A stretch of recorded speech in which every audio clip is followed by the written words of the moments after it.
Let's bring in Shahinaz Ahmed. She's joining us out of Cairo, and Shahinaz is the Chief Executive for of Education for Employment, which helps young people across the Middle East find a job. It's good to have you with us on the Al Jazeera News Hour, Shahinaz. So dire findings from the United Nations on the state of global unemployment in that report. What struck you the most? What struck me is the number of young people that are unemployed, and in countries like Egypt with a large population and with 70% under the age of 30, this is a staggering problem. And it's something that needs to be addressed by the government and by civil society and by the private sector. All right, so then what needs to happen for governments to address this issue of unemployment, if you look at a country like Egypt, for example, where you are?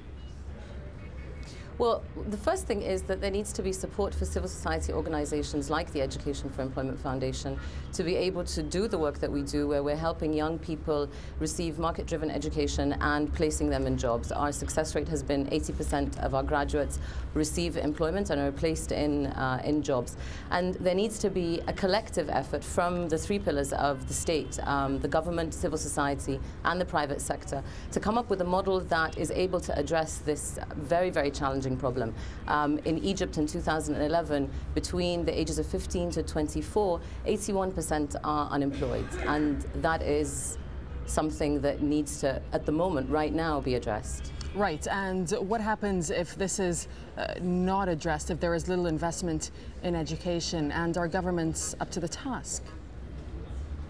Well, this age segment is very critical because this is the entry point into the labour market. And for most young people, if they do not receive a job at this age, the likelihood that they will remain unemployed is very high.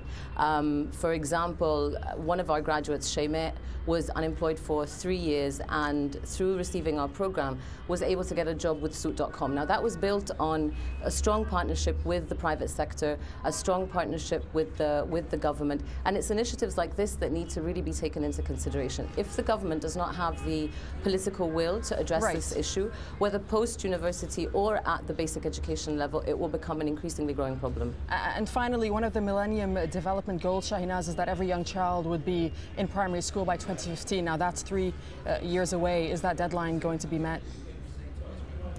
I think that this report is really important, it's very, very important. However, the impetus for investment in education in Egypt will come from the political will that exists and from local awareness that this is an important problem. And I am hopeful that this will happen. All right. Shahinaz Ahmed, appreciate your time. Thank you very much.